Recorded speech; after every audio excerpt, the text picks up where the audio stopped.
Hello everyone, ఈరోజు మనం discuss చేస్తున్న టాపిక్ నేమ్ వచ్చి infrastructure development in India. So infrastructure అనేది ఒక కాన్సెప్ట్ అనుకుందాం. ఇన్ఫ్రాస్ట్రక్చర్ అనగా ఒక దేశంలో ఉన్నటువంటి ప్రధానమైన అభివృద్ధి అంతా కూడా ఈ ఇన్ఫ్రాస్ట్రక్చర్ ఫెసిలిటీస్ పైనే డిపెండ్ అయి ఉంటుంది. అభివృద్ధి చెందిన దేశమైనా అభివృద్ధి చెందుతున్న దేశాలైనా కూడా ఒక కంట్రీ యొక్క డెవలప్మెంట్ అంతా కూడా ఇన్ఫ్రాస్ట్రక్చర్ ఫెసిలిటీస్ పైననే ఆధారపడి ఉంటుంది.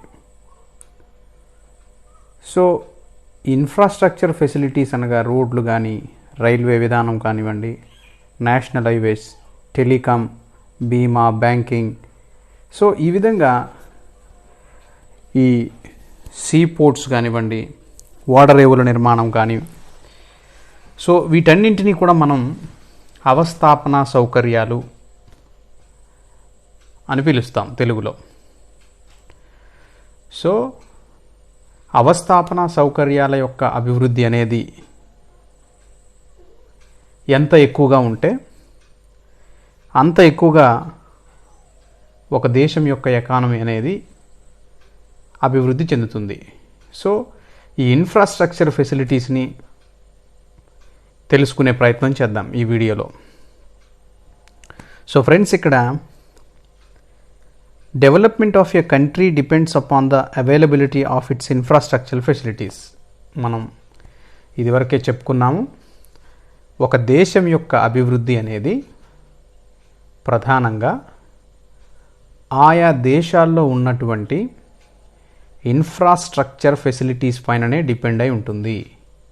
ఆ ఇన్ఫ్రాస్ట్రక్చర్ ఫెసిలిటీస్ లేదా అవస్థాపన సౌకర్యాలు అనేవి రోడ్లు, రవాణా, అలాగే రైల్వేలు, ఓడరేవుల నిర్మాణము, విద్యుత్ శక్తి, టెలికమ్యూనికేషన్, సో ఇలా అనేక రకాలైనటువంటి అంశాలన్నీ కూడా బేసిక్ ఫెసిలిటీస్ ఏవైతే ఉంటాయో, ఫర్ ఎగ్జాంపుల్ మనం ఏదైనా ఒక పారిశ్రామిక రంగాన్ని ఆకర్షించాలి అనుకున్నాం, ఒక పరిశ్రమలన్నీ ఒక ప్రాంతానికి రావాలి అని అనుకున్నప్పుడు ముఖ్యంగా ఆ ప్రాంతంలో రోడ్డు సౌకర్యం ఇవ్వాలి, నీటి సౌకర్యం ఇవ్వాలి, అలాగే విద్యుత్ శక్తి సౌకర్యాన్ని ప్రభుత్వమే కల్పించాలి. అలాగే ఆయా ప్రాంతాల్లో బిల్డింగ్స్ కన్స్ట్రక్షన్స్ కూడా కొంత కార్యక్రమాలు చేపట్టాలి. సో ఈ విధంగా రోడ్లు, రవాణా, విద్యుత్ శక్తి, త్రాగునీరు, ఇవన్నింటినీ కూడా మనం అక్కడ ఏమంటామంటే ఆ ప్రదేశంలో కల్పించేటటువంటి ఆ సౌకర్యాలను ఏమని పిలుస్తాము అంటే ఇన్ఫ్రాస్ట్రక్చర్ ఫెసిలిటీస్ అని చెప్పి పిలుస్తాము. సో మరి మన దేశంలో స్వాతంత్రం వచ్చిన తర్వాత ఆఫ్టర్ ఇండిపెండెన్స్ నుంచి టిల్ టు డేట్ వరకు ఎన్నో రకాలైనటువంటి చేంజెస్ అనేవి కనిపించాయి. ఇన్ఫ్రాస్ట్రక్చర్ డెవలప్మెంట్లో చాలా మార్పులు అనేవి కనిపించాయి. బ్రిటిష్ వారి హయాంలో కూడా భారతదేశంలో ఒక ఇన్ఫ్రాస్ట్రక్చర్ డెవలప్మెంట్ జరిగింది. సో వారి హయాంలోనే రైల్వే లైన్స్ అనేవి పడడం, సో రైల్వే అనేటటువంటిది బ్రిటిష్ వారు కొంత అవస్థాపన సౌకర్యాలు భారతదేశంలో వారి అవసరాల కోసం క్రియేట్ చేసినప్పటికీ ఇండియాలో ఈ ఇన్ఫ్రాస్ట్రక్చర్ సౌకర్యం అనేటటువంటిది కల్పించారు అని మనం చెప్పుకోవచ్చు. సో ఒక కంట్రీ డెవలప్మెంట్ అంతా కూడా, ఒక దేశం అభివృద్ధి చెందాలి అంటే ఆ దేశంలో ఉన్నటువంటి ఇన్ఫ్రాస్ట్రక్చర్ ఫెసిలిటీస్ అనేవి చాలా దోహదపడతాయి. రోడ్ల సౌకర్యాన్ని కల్పించడం, మరి ప్రధానంగా మనం చూస్తే ఇన్ఫ్రాస్ట్రక్చర్ ఫెసిలిటీస్ పైన అయ్యేటటువంటి ఖర్చు ఇక్కడ ప్రైవేట్ వ్యక్తుల కంటే ప్రభుత్వమే భరించాల్సి ఉంటుంది. ప్రభుత్వమే ఇరిగేషన్ ప్రాజెక్టులు నిర్మాణం చేస్తుంది, ప్రభుత్వమే రోడ్ల నిర్మాణం చేస్తుంది, ప్రభుత్వమే విద్యుత్ సౌకర్యాలను అందిస్తుంది, అలాగే ప్రభుత్వమే చాలా వరకు సముద్ర మార్గం రవాణా కానివ్వండి, ఎయిర్లైన్స్ కానివ్వండి, సో ఈ విధంగా అన్ని సౌకర్యాలు అనేవి మెజారిటీగా ఇన్ఫ్రాస్ట్రక్చర్కి సంబంధించినటువంటి, ఒక దేశం యొక్క ఇన్ఫ్రాస్ట్రక్చర్కి సంబంధించినటువంటి విషయాలన్నింటిపైన గవర్నమెంట్ ఎక్స్పెండిచరే ఎక్కువగా ఉంటుంది. సో గవర్నమెంట్ యొక్క ఎక్స్పెండిచర్ యొక్క రోలే ఇక్కడ ఇంపార్టెంట్గా మనకి కనిపిస్తుంది.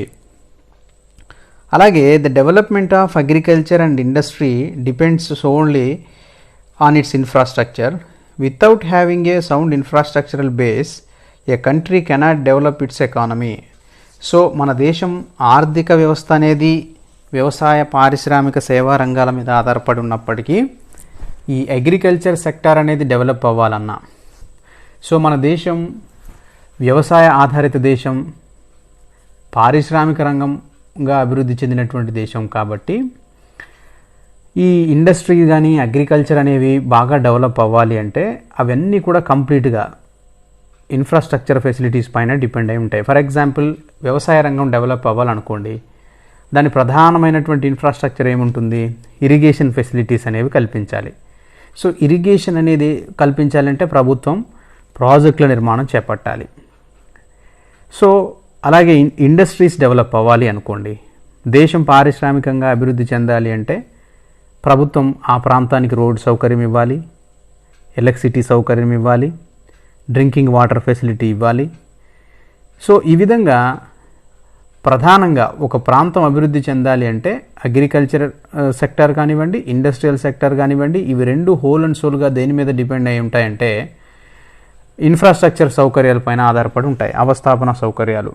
So without having a sound infrastructural base, మనకి సరైన పునాది ఈ అవస్థాపన సౌకర్యాలపైన సరైన బేస్ అనేది లేదనుకోండి ఒక కంట్రీకి, సో అది అభివృద్ధి చెందడం అనేది ఇంపాసిబుల్. ఇరిగేషన్ ప్రాజెక్టుల నిర్మాణం చేపట్టకుండా అగ్రికల్చర్ డెవలప్మెంట్ని మనం ఎక్స్పెక్ట్ చేయలేము. అలాగే సరైన రోడ్డు సౌకర్యము, సరైన ఎలక్ట్రిసిటీ సౌకర్యము, సరైనటువంటి డ్రింకింగ్ వాటర్ ఫెసిలిటీస్ని కల్పించకుండా ఇండస్ట్రీ యొక్క డెవలప్మెంట్ని కూడా మనం ఊహించలేము. సో కాబట్టి ఈ బేసిక్ ఇన్ఫ్రాస్ట్రక్చర్లు అనేటటువంటిది ఎంత కల్పిస్తే ఆ దేశం యొక్క ఎకానమీ అనేది అంత వేగంగా అభివృద్ధి చెందడానికి అవకాశం అనేది ఉంటుంది. ఇక ఆ తర్వాత డాక్టర్ వికేఆర్వి రావు గారి యొక్క అబ్జర్వేషన్లో మనం పరిశీలిస్తే the link between infrastructure and development is not a once for all affair. It is a continuous process and progress. In development has to be proceeded, accompanied and followed by progress in infrastructure. If we are to fulfill our declared objective of a self-accelerating process of economic development.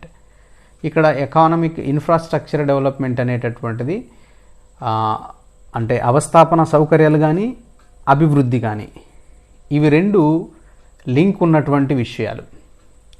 అలాగే infrastructure development అనేది లేదా economical development అనేది ఒక్కసారి అయ్యి ఆగిపోయేది కాదు. So development అనేది it's a process. So కాబట్టి ఒక దేశం బేస్తో కూడినటువంటి ఒక మంచి బేస్తో కూడినటువంటి అభివృద్ధిని సాధించాలి అంటే ఆ దేశంలో సరైనటువంటి ఇన్ఫ్రాస్ట్రక్చర్ ఫెసిలిటీస్ అనేవి ఉండాలి అనేది మనం గమనించవచ్చు. తర్వాత the infrastructural facilities including irrigation, energy, transport, communication, banking, finance, insurance, science and technology and also social over heads. ఇక్కడ మనకి ఇన్ఫ్రాస్ట్రక్చర్ అంటే ఏంటి అనేటటువంటి క్వశ్చన్ వచ్చినప్పుడు ఇరిగేషన్ అంటే వ్యవసాయం యొక్క అభివృద్ధికి నీటిపారుదల సౌకర్యాన్ని మనం ఇరిగేషన్ అంటాం. ఎనర్జీ, సో దాన్నే మనం పవర్ ఎనర్జీ. సో పవర్ అనేది కొంత సోలార్ పవర్ ఉంటుంది, కొంత థర్మల్ పవర్ ఉంటుంది, తర్వాత కొంతేమో హైడ్రాలిక్ పవర్ ఉంటుంది. సో వీటి నిర్మాణం ఇరిగేషన్ ప్రాజెక్టుల నిర్మాణం బాగా జరిగినప్పుడు సో నీటి ద్వారా కూడా కొంత కరెంట్ను ఉత్పత్తి చేసుకోవచ్చు మనం. సో దాన్ని హైడ్రాలిక్ పవర్ అని అంటాము. సో ఈ విధంగా అంటే నీటిపారుదల సౌకర్యాలు ఎంత ఉన్నాయి ఆ కంట్రీలో, ఆ దేశంలో విద్యుత్ శక్తి సౌకర్యాలు ఎంత ఉన్నాయి, ట్రాన్స్పోర్ట్ ఒక ప్రాంతం నుంచి మరొక ప్రాంతానికి ఎంత road connectivity, railway connectivity, national highway connectivity ఎంత ఉండిందనే దానిపైన కూడా ఆ దేశం యొక్క డెవలప్మెంట్ అనేది డిపెండ్ అయి ఉంటుంది. అలాగే కమ్యూనికేషన్ సిస్టమ్ అనేది కూడా one of the infrastructure facility. ఇక banking, finance, insurance, science and technology and social overheads అనేవి అన్నీ కూడా మనకి అవస్థాపన సౌకర్యాల కిందికి వస్తాయి. ఒక దేశం సర్వతోముఖాభివృద్ధిని సాధించాలి అంటే ఆ దేశంలో ఈ బేసిక్ ఇన్ఫ్రాస్ట్రక్చర్ ఫెసిలిటీస్ అనేవి ఉండాలి. అవి ఇరిగేషన్ కానివ్వండి, ఎనర్జీ కానివ్వండి, transport, communication, banking, finance, insurance, science and technology. So ఈ విధంగా ఈ సౌకర్యాలని మనం ప్రధానంగా అవస్థాపన సౌకర్యాలు లేదా ఇన్ఫ్రాస్ట్రక్చరల్ ఫెసిలిటీస్ అని చెప్పి పిలుస్తాం. సో ఈ ఇన్ఫ్రాస్ట్రక్చరల్ ఫెసిలిటీస్ వల్ల దేశం అభివృద్ధి అనేది వీటిపైననే, ఈ బేస్ పైననే ఆధారపడి ఉంటుంది. ఇవి వీటి అవైలబిలిటీ ఎంత ఎక్కువగా ఉంటే అంత ఎక్కువగా దేశం అభివృద్ధి చెందడానికి అవకాశం అనేది ఉంటుంది. అలాగే 1 by 1 చూసుకుంటూ వద్దాం. ఇక్కడ రోడ్స్ ఇచ్చాను. రోడ్స్ అనేవి ఇన్ఫ్రాస్ట్రక్చరల్ ఫెసిలిటీలో చాలా క్రియాశీలకమైనటువంటి పాత్రను పోషిస్తాయి. ఫర్ ఎగ్జాంపుల్, మనం ఏదైనా ఒక వస్తువుని కొనాలన్నా, దాన్ని అమ్మాలన్నా, ఒక ప్రాంతం నుంచి మరొక ప్రాంతానికి తీసుకువెళ్ళాలన్నా కూడా సరైనటువంటి కనెక్టివిటీతో ఉన్నటువంటి ఒక స్పష్టమైన రోడ్ సిస్టమ్ అనేది మనకి లేకపోతే ఆ దేశం అభివృద్ధిని సాధించడం అనేది సాధ్యం కాదు. సో రోడ్లు అనేవి ప్రధానంగా ఒక దేశ ఆర్థికాభివృద్ధికి జీవనాడులుగా మనం చెప్పుకోవచ్చు. సో ఈ రహదారి వ్యవస్థ అనేది బాగా అభివృద్ధి చెందినట్లయితే మనకి దేశ ఆర్థిక వ్యవస్థ అనేది అభివృద్ధి చెందుతుంది. So India has the second largest road network in the world, spending a total of 5.89 million kilometres అనేవి. ఇప్పుడు ప్రపంచంలోనే ఇండియా అనేది సెకండ్ లార్జెస్ట్ రోడ్ కనెక్టివిటీ ఉండింది. సో ఇండియా అనేది రోడ్ కనెక్టివిటీ అంటే రోడ్ల నిర్మాణాన్ని బాగా చేయడం అనేది జరిగింది. ప్రపంచంలోనే 2వ స్థానంలోనే ఉండడాన్ని మనం గమనించాలి. అలాగే ఈ రోడ్లకు సంబంధించి ఇన్ఫ్రాస్ట్రక్చర్ ఇన్వెస్ట్మెంట్ చూస్తే 5 years ప్లాన్లో మనం చూసినట్లయితే మనం అనుకున్నది ఎంత ప్రొజెక్ట్ చేసాం అమౌంట్ని, సో ఎంత మొత్తంలో అభివృద్ధి జరిగింది, సుమారుగా 10th plan, 11th plan, 12th plan, ఇక్కడ 3 ప్లాన్స్ అనేవి మనం గ్రాఫ్ చూపించాము. బ్లూ కలర్లో ఉన్నదంతా కూడా ప్లాన్, ఈ రెడ్ కలర్లో ఉన్నటువంటి ఐటమ్ ఏమో యాక్చువల్గా ఎంత ఇన్వెస్ట్మెంట్ మనం చేశాము. సో ఇండియా అనేది ప్రపంచంలోనే లార్జెస్ట్ సెకండ్ రోడ్ కనెక్టివిటీ ఉన్నటువంటి కంట్రీ అని మనం చెప్పుకుంటున్నాం. కాబట్టి సో మన దేశంలో ఎంత భాగం రోడ్లపైన మనం ఇన్వెస్ట్ చేస్తున్నాము అని ఒక 3 years ప్లాన్ని మనం చూసుకున్నట్టే 12th ప్లాన్ మనం ప్రొజెక్ట్ చేసిన అమౌంట్ మాత్రమే మనకి కనిపిస్తుంది. ఈ ఐటమ్ అంతా కూడా కోట్ల రూపాయల్లో ఉండింది. సో ఆల్మోస్ట్ ఇక్కడ 1300 నుంచి 58 ఉంటే 10th ప్లాన్లో ప్లాన్ అమౌంట్ అనుకున్నప్పుడు ఇన్వెస్ట్ చేసినటువంటి ఇన్ఫ్రాస్ట్రక్చర్ ఇన్వెస్ట్మెంట్ చేసినటువంటిది కూడా 1433 అనుకున్న దాని మీద ఎక్కువగానే ఖర్చు పెట్టడం జరిగింది. అలాగే ఈ 2653 11th ప్లాన్లో అనుకున్నప్పుడు 24 అంటే కొంత దగ్గరగా ఎంతైతే ప్లాన్ అనుకున్నారో అంతవరకు దాన్ని ఖర్చు పెట్టడం జరిగింది, అంటే యాక్చువల్ అమౌంట్ అనేది చేశారు. ఇక 12th ప్లాన్లో మనకి 5574 అనేటటువంటిది పెట్టుకున్నాము. బట్ 12th ప్లాన్ మనందరికీ తెలుసు 2014 నుంచి 12th ప్లాన్ అనేది రద్దు చేయబడింది. ప్లానింగ్ కమిషనే రద్దు చేయబడింది. దాని ప్లేస్లో మనకి నీతి ఆయోగ్ అనేటటువంటి ఇన్స్టిట్యూషన్ అనేది రావడాన్ని మనం గమనించాలి. సో కాబట్టి దేశంలో ఇప్పుడు ప్రణాళిక వ్యవస్థ అనేది లేదు. నీతి ఆయోగ్ అనేటటువంటిది దేశానికి కావలసినటువంటి డెవలప్మెంట్ మోడల్స్ ఏవైతే ఉన్నాయో, ఏవైతే గ్రామీణ ప్రాంతాల నుంచి, పట్టణ ప్రాంతాల నుంచి, మరి క్యాపిటల్ సిటీస్ వరకు గ్రౌండ్ నుంచి ప్లాన్స్ అనేవి ప్రిపేర్ చేసి గ్రౌండ్ టు టాప్ వరకు ప్లాన్స్ అనేవి ప్రిపేర్ చేసే విధంగా నీతి ఆయోగ్ అనేటటువంటి ఒక వ్యవస్థను తీసుకురావడాన్ని మనం గమనించాలి. సో నీతి ఆయోగ్ అనేటటువంటిది వచ్చిన తర్వాత ప్లానింగ్ సిస్టమ్ అనేది ఇండియాలో లేదు. బట్ ఈ ప్లాన్ వైజ్, ఎందుకంటే 2014కి బిఫోర్ అంతా కూడా ఇండియా అంతా ప్లాన్డ్ ఎకానమీగానే ఉండింది. కాబట్టి 1950 నుంచి మొదలు పెడితే 1950 మార్చి నుంచి ప్లానింగ్ కమిషన్ అనేది ఎస్టాబ్లిష్ అయితే 1951 నుంచి టిల్ 2014 వరకు కూడా ప్లానింగ్ వ్యవస్థ అనేది ఇండియాలో కొనసాగింది.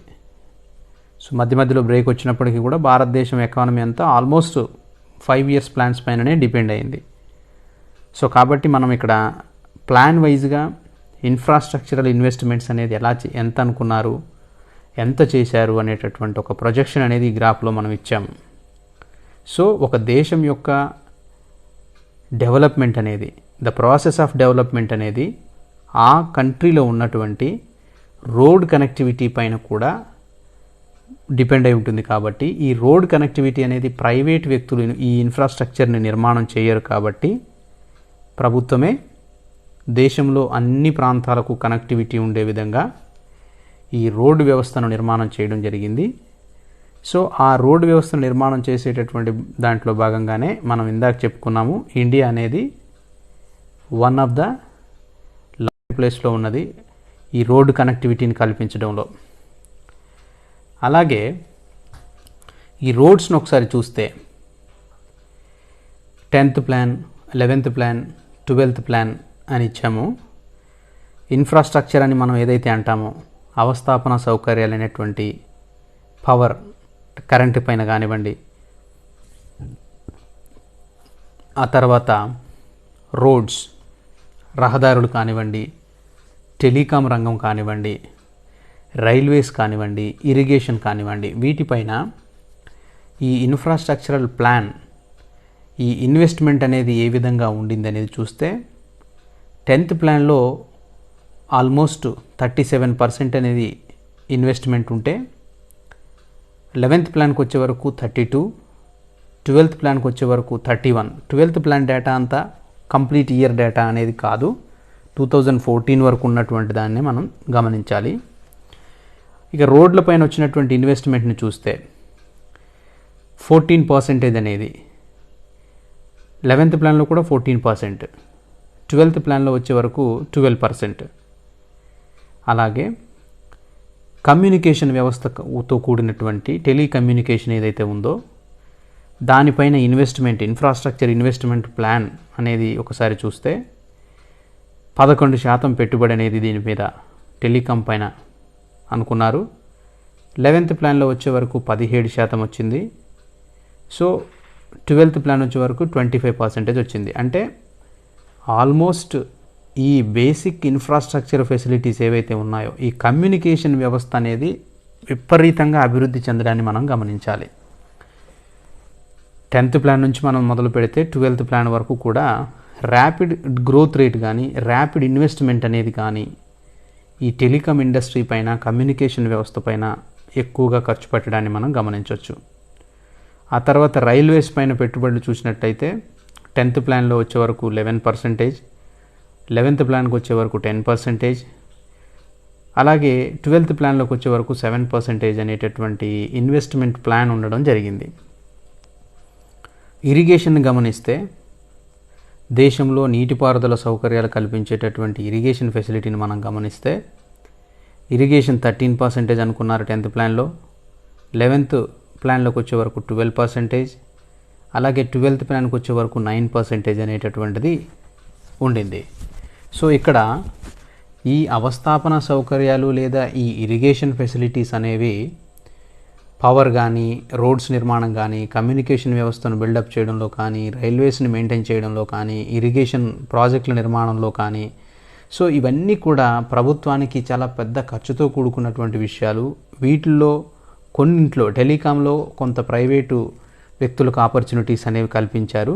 బట్ రోడ్ నిర్మాణంలో కానీ, రైల్వేస్లో కానీ, ఇరిగేషన్లో కొన్ని ప్రైవేటు వ్యక్తులు నిర్మాణంలోనే, అంటే ప్రభుత్వం ఖర్చుతో ప్రైవేటు టెండర్స్ రూపంలో నిర్మాణం అనేది జరుగుతుంది.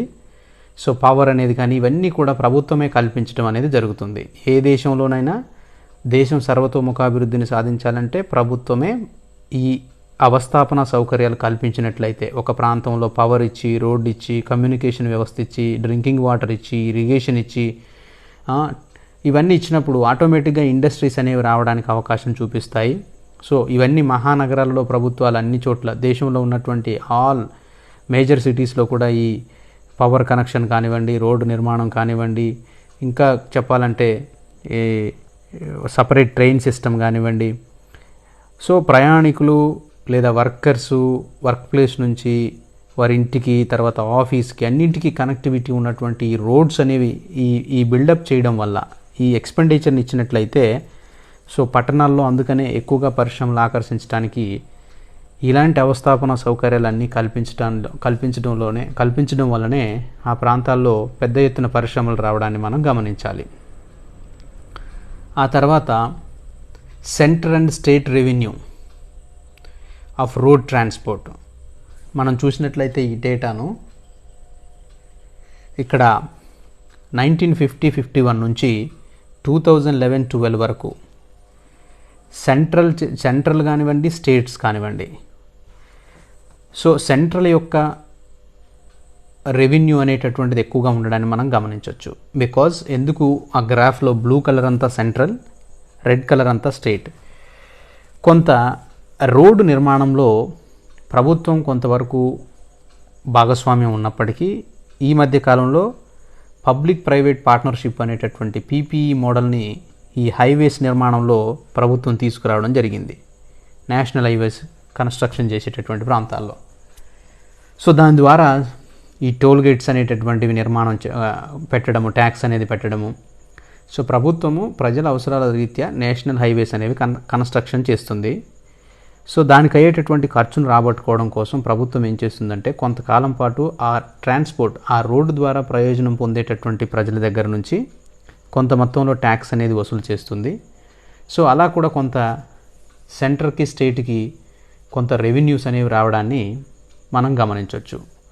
సో ఇక్కడ 2011-12కి వచ్చే వరకు కూడా 2019-91 నుంచి అమాంతంగా గ్రాఫ్ ఇంక్రీజ్ అవ్వడాన్ని మనం గమనించవచ్చు. బికాజ్ 1990-91 నుంచి మనకు తెలుసు, గత క్లాస్లో చెప్పుకున్నాం, ఇండియన్ ఎకానమీ అంతా కూడా ట్రెడిషనల్ ట్రెండ్ నుంచి అమాంతంగా ఒక రకమైనటువంటి ట్రెండ్ మార్చుకోవడం జరిగింది. సో 1991 నుంచి ఎల్పిజి తీసుకొచ్చాము, లిబరలైజేషన్, గ్లోబలైజేషన్, ప్రైవేటైజేషన్ చేసుకున్నాము, ప్రభుత్వం యొక్క ఇంపార్టెన్స్ అనేది చాలా పరిశ్రమల్లో తగ్గించుకున్నాము. సో ప్రభుత్వం నష్టాల్లో ఉన్నటువంటి పరిశ్రమలన్నిటికీ ప్రైవేట్ వ్యక్తులకు భాగస్వామ్యాన్ని ఇచ్చాము. సో ఇండియన్ ఎకానమీ అంతా కూడా బిఫోర్ 90, ఆఫ్టర్ 90 లాగా ఒక డ్రాస్టిక్ చేంజ్ని మనం గమనించవచ్చు. సో ఈ విధంగా ఈ సెంటర్కి, స్టేట్కి వచ్చేటటువంటి రెవెన్యూని మనం ఈ గ్రాఫ్లో గమనించాము. తర్వాత నేషనల్ హైవేస్ అనేవి constitute only, so national highways అన్నాము. National highways constitute only 1.9% of total road network in India but carry 40% of the total road traffic.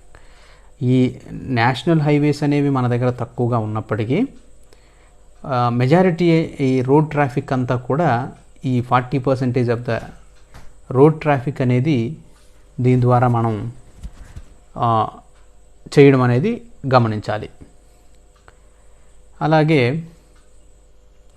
National హైవేస్లో there are 200 national highways in India. NH44 is the longest national highway. NH47A is the smallest national highway connecting Manali to lake in Ladakh, కాశ్మీర్లో ఉన్నటువంటి Ladakh. So ఈ ప్రాంతాల్లో తిరుగుతుంది. So దేశంలో సుమారుగా కేంద్ర ప్రభుత్వ ఆధీనంలో నడిచేటటువంటి వాటిని నేషనల్ హైవేస్ అని అంటాము. సో వీటిపైన పీపీఈ భాగస్వామ్యంతో పర్చేజింగ్ పవర్ ఏదైతే ఉంటుందో ప్రభుత్వము అలాగే ప్రైవేట్ వ్యక్తుల పార్ట్నర్షిప్తో నడిచేటటువంటి పీపీఈ మోడల్లో పబ్లిక్ ప్రైవేట్ పార్ట్నర్షిప్లో భాగంగా ఈ నేషనల్ హైవేస్ అనేటటువంటి కన్స్ట్రక్షన్ స్టార్ట్ చేసింది. సుమారుగా భారతదేశంలో 200 నేషనల్ హైవేస్ అనేవి ఉన్నాయి. లాంగెస్ట్ ఏంటి, స్మాలెస్ట్ ఏంటి అనేది మనం చూపించాము. సో నేషనల్ హైవేస్ అనేవి దాని యొక్క పర్సంటేజ్ అనేది ఓవరాల్గా ఇండియా వైజ్ తక్కువ ఉన్నప్పటికీ కూడా రోడ్ ట్రాన్స్పోర్ట్లో సుమారు 40% ట్రాఫిక్ని ఈ నేషనల్ హైవేస్ అనేవి నేషనల్ హైవేస్ ద్వారా జరగడాన్ని మనం గమనించాలి. తర్వాత టెలికామ్ ఇక్కడ టెలికామ్ అంటే మనకు తెలుసు మొబైల్ ఇండస్ట్రీ కానివ్వండి. సో ఏదైతే ఈ మొబైల్ కమ్యూనికేషన్ వ్యవస్థ ఉండిందో దాన్ని మనం టెలికామ్ అని చెప్పి పిలుస్తాము. Telecom as one sector as the largest positive multiplayer impact on economic growth. Because ఒక కమ్యూనికేషన్ వ్యవస్థను బిల్డప్ చేయడం వల్ల మల్టీప్లేయర్ అంటే ఏంటి? గుణించడం. సో ఒక్క టెలికమ్యూనికేషన్ ద్వారా ఎన్నో ఇన్ఫ్రాస్ట్రక్చరల్ ఫెసిలిటీస్, ఎంతో డెవలప్మెంట్కి ఇక్కడ అవకాశం అనేది కలుగుతుంది. సో మల్టీప్లేయర్ అనేది టెలికాం ఇండస్ట్రీ, సమాచార వ్యవస్థ ద్వారా మనం దేశ ఆర్థిక వ్యవస్థ యొక్క వృద్ధి రేటును పెంచుకోవడాన్ని మనం గమనించవచ్చు.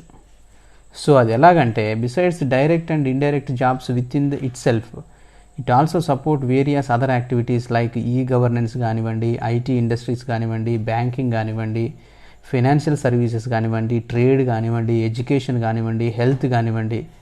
సో ఒక్క టెలికమ్యూనికేషన్ వ్యవస్థ కనుక అభివృద్ధి జరిగితే, కమ్యూనికేషన్ వ్యవస్థ అభివృద్ధి చెందితే దాని ద్వారా ఎన్నో రంగాలు అనేవి అభివృద్ధి చెందుతాయి. కాబట్టి దీన్ని మల్టీప్లేయర్ అని మనం చెప్పవచ్చు. సో ఈ గవర్నెన్స్ అనేటటువంటిది ఇప్పుడున్నటువంటి ప్రభుత్వాల్లో ఉన్నటువంటి ఒక కొత్త ట్రెండ్.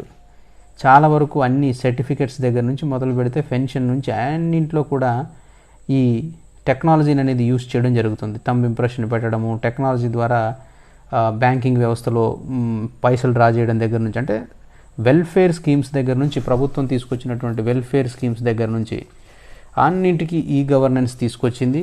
అలాగే ఈ ఐటీ ఇండస్ట్రీస్కి కూడా ఈ కమ్యూనికేషన్ సిస్టమ్ వల్ల ఐటీ ఇండస్ట్రీస్ అనేవి పెద్ద ఎత్తున అభివృద్ధి చెందుతాయి.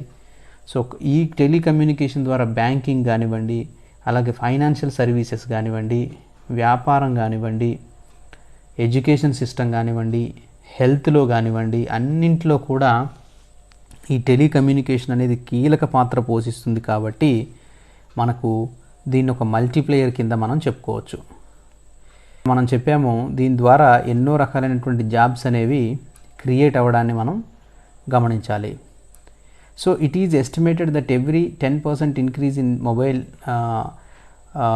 penetration result in 1.2% increase in GDP and long term basis. So this has become even more essential post demonetization.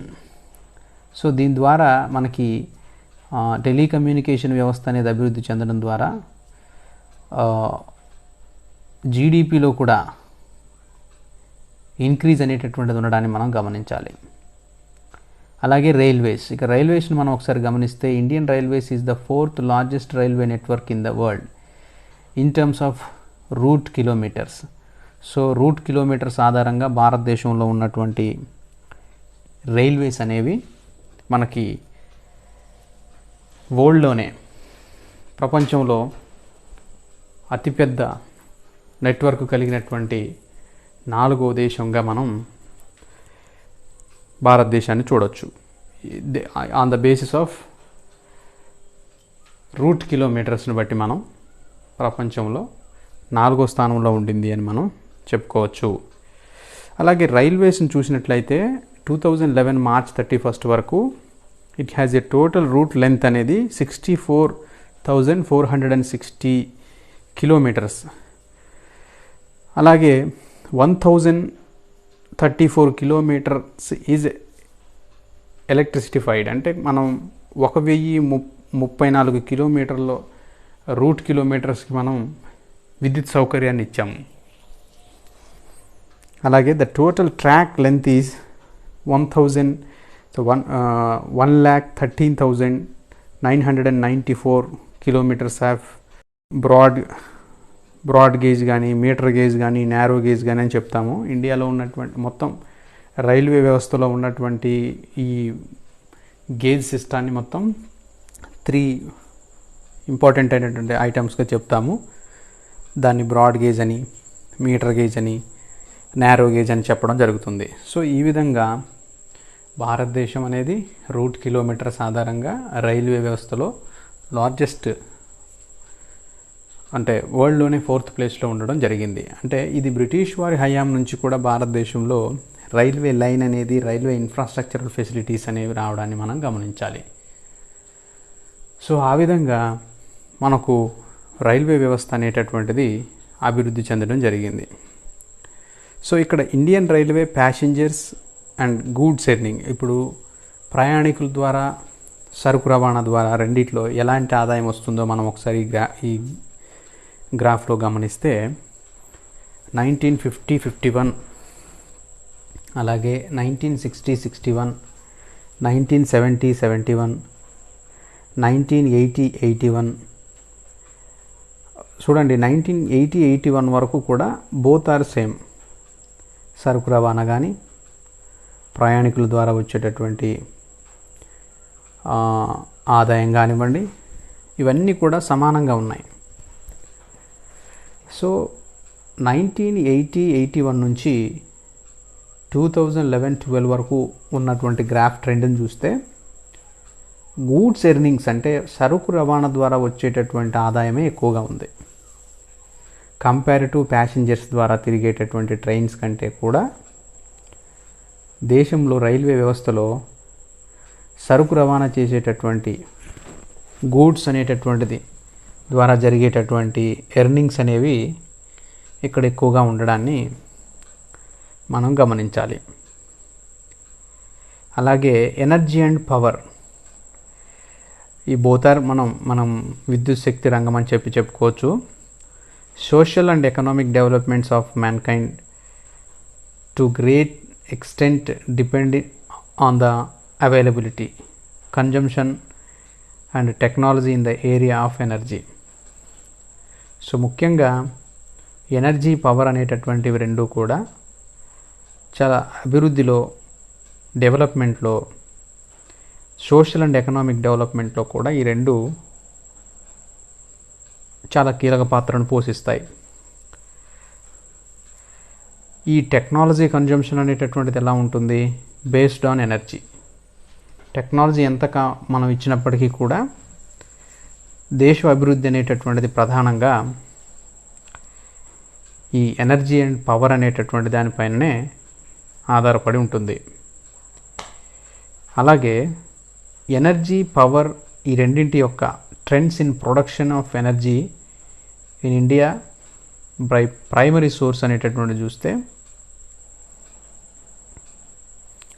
ఇక్కడ కోల్, ఈ బ్లూ లైన్స్ అన్నీ కూడా కోల్ అండ్ లిగ్నైట్ అనే దాని ద్వారా వచ్చేది. సో కొంచెం రెడ్ కలర్లో ఉన్నదంతా ప్రైమరీ సోర్సు, గ్రీన్లో ఉన్నదంతా న్యాచురల్ గ్యాస్, బ్లూలో ఉన్నదాన్ని ఎలక్ట్రిసిటీ, హైడ్రో అండ్ న్యూక్లియర్ ద్వారా ఈ రెండింటిని కలిపి దీంట్లో చెప్పడం జరిగింది.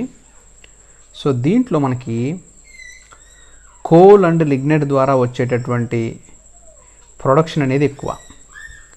సో ఇండియాలో కోల్ అండ్ లిగ్నైట్ ద్వారా వచ్చేటటువంటి ప్రొడక్షన్ అనేది ఎక్కువ.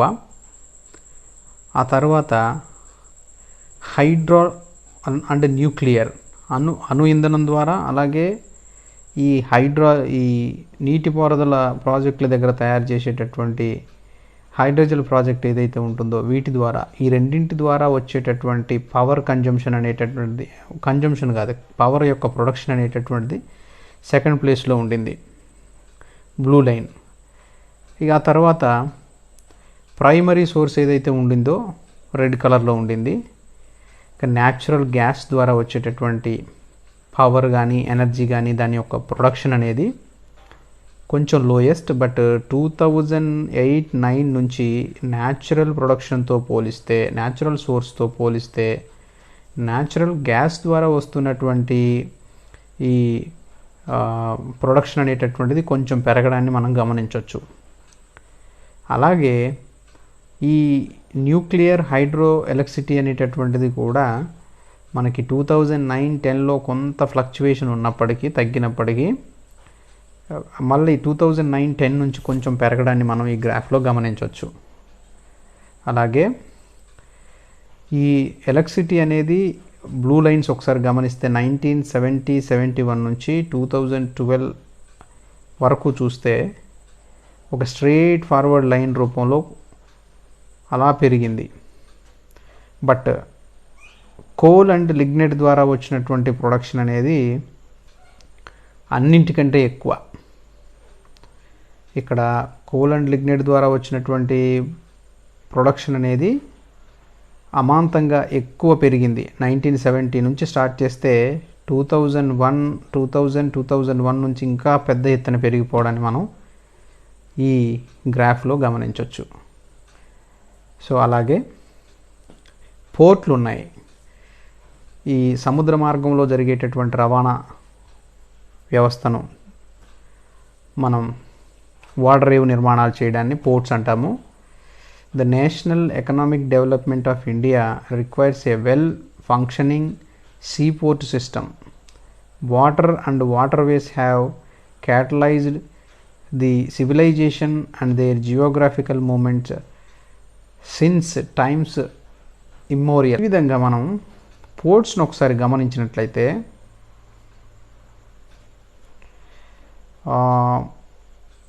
ఒక్కసారి ఇక్కడ ఈ గ్రాఫ్లో మనం చూసినట్లయితే ఇండియన్ పోర్ట్స్ అనేవి చూస్తే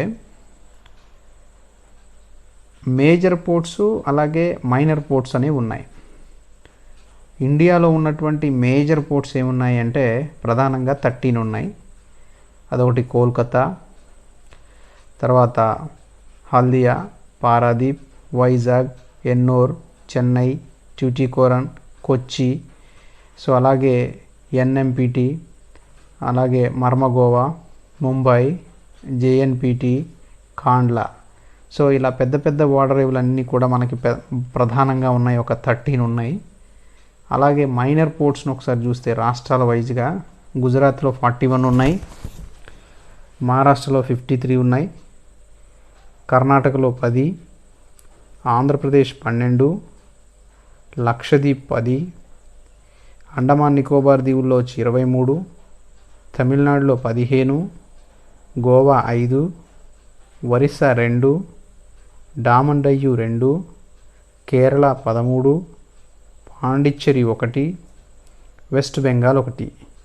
సో ఈ విధంగా భారతదేశంలో మరి ఈ పోర్ట్ల నిర్మాణం అనేది కూడా ప్రభుత్వం నీటిపారుదల సౌకర్యాలు అంటే ఈ సముద్ర మార్గం ద్వారా సరుకు రవాణా అనేది చేస్తూ ఆ రవాణా కావాల్సినటువంటి ఆ ట్రాన్స్పోర్ట్ సిస్టాన్ని డెవలప్ చేయడం కోసం ఈ పోర్ట్ల నిర్మాణాన్ని చేయడాన్ని మనం గమనించవచ్చు. సో ఈ విధంగా దేశంలో మేజర్ పోర్ట్స్ అనేవి 13 ఉన్నాయి, మైనర్ పోర్ట్స్ అనేవి సుమారుగా మనకి మైనర్ పోర్ట్స్ వచ్చేసి ఎన్ని ఉన్నాయి సుమారుగా స్టేట్ వైడ్గా చూసుకున్నట్లయితే అత్యధికంగా ఉన్నటువంటి ఈ పోర్ట్లు ఉన్నటువంటి రాష్ట్రం మహారాష్ట్రగా మనం గుర్తించవచ్చు. అలాగే అతి తక్కువ పోర్ట్లు ఉన్నటువంటి రాష్ట్రంగా మనం పాండిచ్చేరి కానీ, వెస్ట్ బెంగాల్ కానీ, అలాగే మనకి ఒరిస్సా కానీ, డామన్ డయ్యు కానీ వీటిని మనం గమనించవచ్చు. సో 41 పోర్ట్ల నిర్మాణంతో మహారాష్ట్ర అనేది హయ్యెస్ట్ ప్లేస్లో ఉంటే 53 పోర్ట్లతో, తర్వాత 41 పోర్ట్ల నిర్మాణంతో గుజరాత్ అనేటటువంటిది. ఈ 2 రాష్ట్రాలు అనేవి పారిశ్రామికంగా బాగా అభివృద్ధి చెందిన రాష్ట్రాలు. కారణం ఏంటంటే ఆ రాష్ట్రాల్లో అత్యధికమైనటువంటి డెవలప్మెంట్ లేదా బిజినెస్ అంతా కూడా మనకి సముద్ర మార్గం నుంచి జరగడం, పోర్ట్ల నిర్మాణం జరగడం. సో అలాంటి ఇన్ఫ్రాస్ట్రక్చరల్ ఫెసిలిటీస్ అనేవి ఈ రాష్ట్రాల్లో కల్పించడం అనేటటువంటి దాన్ని మనం గమనించాలి. సో ఈ విధంగా మనకు ఇండియన్ పోర్ట్ సిస్టమ్ అనేటటువంటిది డెవలప్ చేసుకోవడం జరిగింది. సో అతిపెద్ద ఓడరేవుల్లో కోల్కతా తీసుకున్నాము. అలాగే ఆ కోల్కతా నుంచి మొదలు పెడితే 13 ఓడరేవులు అనేవి పెద్ద ఓడరేవులు ఉన్నాయి. ఇక్కడ the share of major and minor ports in traffic handle in India. Major అలాగే మైనర్ చూసుకున్నట్లయితే మేజర్ పోర్ట్స్ యొక్క షేర్ అనేది ఎక్కువగా ఉండింది 2001 నుంచి 2002 అలాగే 2013-14 వరకు డేటాను మనం గమనిస్తే బ్లూ లైన్ అంతా కూడా share of major ports, red line అంతా కూడా share of non major ports అని చెప్పి మనం చూపించాము దీంట్లో. సో ఈ షేర్లు అంటే రాష్ట్రాల యొక్క షేర్ అనేటటువంటిది కొంత పెరగడాన్ని మనం గమనించవచ్చు రాను. నాన్ మేజర్ రాష్ట్రాల షేర్ కాదు, నాన్ మేజర్ పోర్ట్లు ఏవైతే ఉన్నాయో వివిధ రాష్ట్రాల్లో ఉన్నటువంటి నాన్ మేజర్ పోర్ట్ల యొక్క షేర్ పెరగడాన్ని కూడా మనం గమనించవచ్చు. ఆ తర్వాత traffic handle at major and non major ports చూసుకున్నట్లయితే ఈ 2001-2002 నుంచి 2013-14 వరకు చూస్తే ఈ రెండు కూడా మేజర్, నాన్ మేజర్ రెండింటి యొక్క ట్రాఫిక్ అనేటటువంటిది హ్యాండిల్ చేయడం అనేటటువంటిది పెరగడాన్ని మనం గమనించవచ్చు. సో అలాగే ఇక్కడ ఇండియాలో ఉన్నటువంటి వాటర్ రేవుల్ని మనం ఇందాక చూసాము, బట్ చెప్పుకున్నాము. ఇప్పుడు మ్యాప్ ప్రకారం చూసుకుంటే, సో మనకి ఆంధ్రప్రదేశ్ రాష్ట్రంలో మేజర్ పోర్ట్ వచ్చేసి వైజాగ్ ఉండింది, ఆ తర్వాత కృష్ణపట్నం ఉండింది, తర్వాత కాకినాడ ఉండింది, తర్వాత గంగవరం. సో ఈ విధంగా ఈ పోర్ట్లు నిర్మాణం, అలాగే చెన్నై తమిళనాడులో చూసుకున్నట్లయితే ఎన్నూరు వాటర్ రేవ్ కానీ, చెన్నై కానీ, ఆ తర్వాత ట్యూటికోరన్ కానివ్వండి, గోవాలో కేరళ చూసినట్లయితే కొచ్చి, కర్ణాటక రాష్ట్రంలో ఎన్ఎంపిటి, అలాగే గోవా రాష్ట్రంలో, మహారాష్ట్రలో చూసినట్లయితే ఎక్కువగా ఉన్నాయి. తనకి ముంబై కానీ, జేఎన్పిటి కానివ్వండి, అలాగే గుజరాత్లో చూసినట్లయితే కాండ్లా వాటర్ రేవ్ ఉండడము. తర్వాత సో చాలా గుజరాత్ రాష్ట్రంలో అలాగే మహారాష్ట్రలో ఎక్కువ వాటర్ రేవులు ఉండడాన్ని లెఫ్ట్ సైడ్ మనం గమనించవచ్చు. ఇక రైట్ సైడ్, ఈ లెఫ్ట్ సైడ్ని చూసిన తర్వాత రైట్ సైడ్ ఒకసారి గమనిస్తే వెస్ట్ బెంగాల్ నుంచి, ఒరిస్సా నుంచి, కోల్కతా దగ్గర నుంచి చూసినట్లయితే మనకి ఈ విధంగా భారతదేశానికి సహజ సిద్ధమైనటువంటి వాటర్ రేవులతో పాటు ప్రభుత్వ నిర్మాణం చేసినటువంటి వాటర్ రేవులు కూడా దీంట్లో, అంటే డెవలప్మెంట్ చేసినటువంటి వాటర్ రేవుల నిర్మాణం కూడా ఉండింది. సో వీటి ద్వారా వీటిని ప్రధానమైనటువంటి ఇన్ఫ్రాస్ట్రక్చరల్ సౌకర్యంగా మనం చెప్పుకోవచ్చు. సో వీటి ద్వారా ఏంటంటే దేశంలో అత్యంత వేగంగా అభివృద్ధి చెందడానికి అవకాశం ఉంటుంది. సో మనకి భారతదేశం కానీ ప్రపంచంలో ఏ దేశం కానీ అభివృద్ధి చెందాలి అంటే ప్రధానంగా అవస్థాపన సౌకర్యాలపైనే ఆధారపడి ఉంటారు. వాటినే మనం ఇన్ఫ్రాస్ట్రక్చరల్ ఫెసిలిటీస్ అంటాము. సో ఈ వాటర్ రేవులు కానివ్వండి, నేషనల్ హైవేస్ కానివ్వండి, రోడ్డు కనెక్షన్ ఇచ్చేటటువంటి రాష్ట్రాల్లో ఉన్నటువంటి ఇంటర్స్టేట్ రోడ్స్ కానివ్వండి, అలాగే రైల్వే లైన్స్ కానివ్వండి, టెలికమ్యూనికేషన్ కానీ, తర్వాత విద్యుత్ శక్తి కానివ్వండి, విద్యుత్ శక్తి, అణు విద్యుత్ శక్తి అవ్వచ్చు, హైడ్రాలిక్ పవర్స్ అవ్వచ్చు, అలాగే మనకి ఇరిగేషన్ ఫెసిలిటీస్ అంటే నీటిపారుదల సౌకర్యాలు ఎన్ని ఉన్నాయి. సో ఈ విధంగా అవస్థాపన సౌకర్యాల పైననే దేశం యొక్క అభివృద్ధి అనేది ఆధారపడి ఉంటుంది. అవస్థాపన సౌకర్యాలు ఎంత బేస్గా ఉంటే, వాటి యొక్క బేస్ అనేది ఒక రాష్ట్రంలో ఒక దేశంలో ఎంత ఎక్కువగా ఉంటే ఆ దేశం అంత ఎక్కువగా పురోగభివృద్ధి సాధించడానికి అవకాశం అనేది ఉంటుంది. సో ఈ విధంగా మనం అవస్థాపన సౌకర్యాలు అనేవి ఈ వాటర్ రేవుల దగ్గర నుంచి మొదలు పెడితే పోర్ట్ నిర్మాణాల నుంచి చూసుకున్నట్లయితే ఎనర్జీ అండ్ పవర్ చూసాము. మన రాష్ట్రంలో కూడా ఎన్నో రకాలైనటువంటి పవర్ ప్రాజెక్టుల నిర్మాణం జరిగింది. అలాగే రైల్వేస్ కూడా చూసినట్లయితే మనకి బ్రిటిష్ వారి నుంచి వారసత్వంగా మనం దీన్ని కొనసాగించడం జరుగుతుంది. వారి హయాంలో మొదటి రైల్వే లైన్స్ పడ్డప్పటికీ స్వాతంత్రం తర్వాత భారత ప్రభుత్వం కూడా ఎన్నో రకాలైనటువంటి కొత్త లైన్స్ నిర్మాణం చేసి ఇన్ఫ్రాస్ట్రక్చర్ని పెంచడం జరిగింది. సో ఈ రైల్వే వ్యవస్థ పెరగడం ద్వారా సరుకు రవాణా అనేది తక్కువ ఖర్చుకే మనం పొందడాన్ని మనం గమనించవచ్చు. సో ప్రభుత్వానికి కూడా రైల్వే వ్యవస్థలో గూడ్స్ ద్వారా వచ్చేటటువంటి సరుకు రవాణా చేసేటటువంటి దాని ద్వారా వచ్చే ఆదాయం ఎక్కువగా ఉంటుంది కంపేర్ టు ప్యాసింజర్స్ ద్వారా వచ్చేటటువంటి రెవెన్యూ కంటే. అలాగే మనకి టెలికాం ఇండస్ట్రీని చూసాము. ఈ టెలికాం వ్యవస్థని మనం ఏమన్నామంటే ఇట్స్ ఏ మల్టీప్లేయర్ అన్నాం. వై ఇట్స్ ఎ మల్టీప్లేయర్ అంటే ఆ ఒక్కటి డెవలప్ అయినట్లయితే దాని ద్వారా ఈ గవర్నెన్స్ అభివృద్ధి చెందుతుందన్నాము. ఐటీ ఇండస్ట్రీస్ వస్తాయని చెప్పాము. Banking and financial services, trade, education, health ఇవన్నీ కూడా ఎక్కువగా అభివృద్ధి చెందడానికి అవకాశం అనేటటువంటిది ఉంటుంది. సో టెలికాం వ్యవస్థ ద్వారా దేశం యొక్క వృద్ధి రేట్ అనేది అన్ని రంగాల మీద పడుతుంది. సో అలాగే టెలికాంతో పాటు నేషనల్ హైవేస్ డిస్కస్ చేసాము. అలాగే రోడ్ కనెక్టివిటీని మనం చూసాము. సో ఈ విధంగా ఇన్ఫ్రాస్ట్రక్చరల్ యొక్క డెవలప్మెంట్ని మనం గమనించవచ్చు. సో ఫ్రెండ్స్, ప్రతి దేశం యొక్క ఆర్థిక పునాది ప్రతి దేశం యొక్క డెవలప్మెంట్ ప్రాసెస్ అనేది ఎంత వేగంగా జరిగింది అనేది అభివృద్ధి చెందిన దేశాలు, అభివృద్ధి చెందుతున్న దేశాలు, వెనుకబడిన దేశాలు మనం పోల్చినప్పుడు అభివృద్ధి చెందిన దేశాలలో విపరీతమైనటువంటి అవస్థాపన సౌకర్యాలు, ఆ దేశాల్లో ఆల్రెడీ రోడ్ల నిర్మాణం, రవాణా సౌకర్యాలు, అలాగే విద్యుత్ శక్తి, నీటిపారుదల సౌకర్యాలు అవన్నిటి నిర్మాణం జరిగి ఉంటుంది. కాబట్టి దాని ద్వారా మిగతా పరిశ్రమలన్నీ స్థాపిస్తారు. కాబట్టి ఆ దేశాలు వేగంగా అభివృద్ధి చెందుతాయి. అభివృద్ధి చెందుతున్న దేశాల్లో ఇప్పుడిప్పుడే ప్రభుత్వాలు ఇన్ఫ్రాస్ట్రక్చరల్ ఫెసిలిటీస్ మీద ఖర్చు పెడుతూ ఉంటాయి. కాబట్టి ఈ దేశాల్లో ప్రభుత్వాలు ఇన్ఫ్రాస్ట్రక్చరల్ కల్పించిన తర్వాత పరిశ్రమలు అనేవి, ప్రైవేట్ వ్యక్తులు బిజినెస్లు అనేవి స్టార్ట్ అవుతాయి. కాబట్టి ఈ దేశాలు అభివృద్ధి చెందుతూ పోతున్నాయి.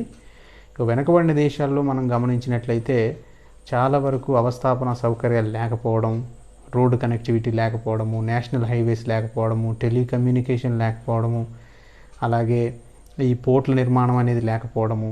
సో ఇలాంటి బేసిక్ సౌకర్యాలు ఏవైతే ఉంటాయో, ఒక దేశం అభివృద్ధి చెందడానికి లేదా ఒక పరిశ్రమ అభివృద్ధి చెందడానికి కావలసినటువంటి బేసిక్ ఇష్యూస్ ఏవైతే ఉంటాయో వాటినే మనము అవస్థాపన సౌకర్యాలు లేదా ఇన్ఫ్రాస్ట్రక్చరల్ ఫెసిలిటీస్ అని చెప్పి పిలుస్తాము. సో వాటి ఫెసిలిటీస్ కానీ వాటి యొక్క డెవలప్మెంట్ అనేది ఎంత ఉంటే ఆ దేశం యొక్క ఎకానమీ యొక్క గ్రోత్ రేట్ అనేది అంత ఎక్కువగా ఉంటుంది. సో ఇది ఇవాల్టి మనం డిస్కస్ చేసినటువంటి ఇన్ఫ్రాస్ట్రక్చరల్ ఫెసిలిటీస్ అని చెప్పి చెప్పుకోవచ్చు. So thank you for watching. Do subscribe academic discussions channel. Thank you.